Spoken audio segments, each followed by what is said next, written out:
शुरुआत करते इस वक्त की बड़ी खबर से। भारतीय सेना के सेंट्रल सेक्टर पर चीन ने निगरानी बढ़ा दी है। तुंजुन ला के दूसरी ओर चीन ने सर्विलांस सिस्टम अपग्रेड किया है। पूरे एलएसी पर चीन ने अपने सर्विलांस सिस्टम को अपग्रेड किया है। चीन ने 180 डिग्री तक घूमने वाले 2 कैमरे भी लगाए हैं। कृष्ण मोहन मिश्रा हमारे साथ मौजूद हैं। कृष्ण मोहन मिश्रा, इस पूरे स्टैंड ऑफ में अब तक तुंजुन ला का नाम नहीं आया था, बताइए ये कौन सा स्ट्रेटेजिक पॉइंट है और क्या वहां से खबर है? सचिन, जो भारत और चीन के बीच में 3 फ्लैश पॉइंट्स हैं, उनमें से जो सेंट्रल फ्लैश पॉइंट कहलाता है वो बाराहोती का है, जो उत्तराखंड के चमोली डिस्ट्रिक्ट में है। चीन इस इलाके पर कब्जा करता है और बहुत पुराने जमाने से, यहाँ तक कि अगर ऐतिहासिक दृष्टि से देखें तो 1954 के अप्रैल में पंचशील समझौता पर साइन हुआ था भारत और चीन के बीच में, और उसी के कुछ महीने बाद जून 1954 में चीन ने वहां आक्रमण किया था। बाराहोती के अपर रिमकिम, लोअर रिमकिम और जो इस इलाके पर लगातार चीन अपनी नजर जमाता रहता है। तुंजुन ला के आसपास चीनी हरकतें हमेशा से देखी जाती हैं और वहां उनके हेलीकॉप्टर्स कई बार मंडराते हुए भी देखे जाते हैं। इसी के पास में भारत और चीन के बीच में जो नीति बॉर्डर कहलाता है वो है, जो कि नीति गांव से ऊपर जाता है और वो फिर रिज लाइन पर भारत और चीन के बीच में सीमा है। चीन ने नीति पास के भी पास तक सड़क बना ली है। उससे थोड़ी ही दूर पर अगर दक्षिण में चले तो तुंजुन ला आता है। तुंजुन ला के ऊपर चीनी गतिविधियां हमेशा से रहती हैं। इस साल अभी तक तुंजुन ला के ऊपर कोई गतिविधि देखी नहीं गई थी, लेकिन अभी जो ये खबर आई है उससे ये पता लगता है कि चीन ने वहां पर अपनी हरकतें बढ़ा दी हैं। वहां पर चीन ने अपना सर्विलांस जेट लगाया है, वहां पर कैमरे लगाए हैं और साथ में जो एलएसी के उस पार चीन का इलाका है, वहां भी चीनी सैनिकों की गतिविधियां देखी गई।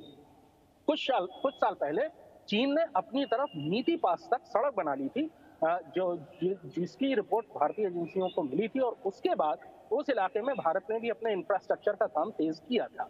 कुल मिलाकर सेंट्रल सेक्टर में करीब 3-4 जगहें ऐसी हैं जहां भारत और चीन के सैनिकों के बीच में आमना सामना होता रहता है। उनमें अपर रिमकिम, लोअर रिमकिम और बाराहोती का इलाका मुख्य है। यहाँ पर चीन लंबे अरसे से अपना दावा करता रहा है।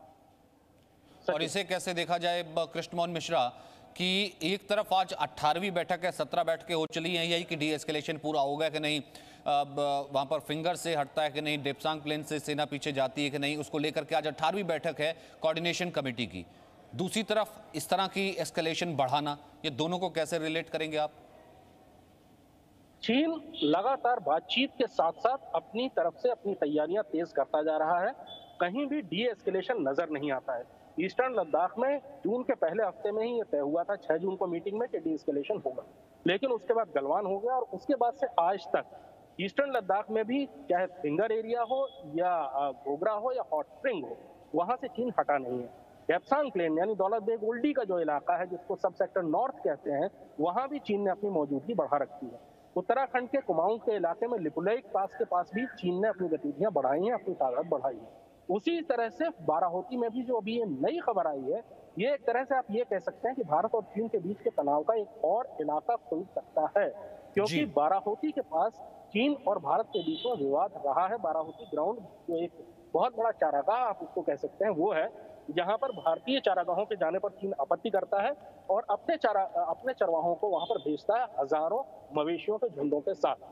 तुंजुन ला में अगर चीन अपनी सर्विलांस जेट लगाता है या अपनी ताकत बढ़ाता है तो उसका असर पूरी की पूरी वैली पर पड़ता है, जहां से चीन भारतीय सेना की गतिविधियों पर नजर रख सकता है।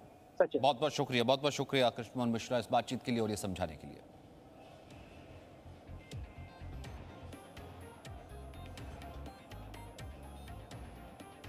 Presenting B News app, available on Google Play and App Store. Download it now.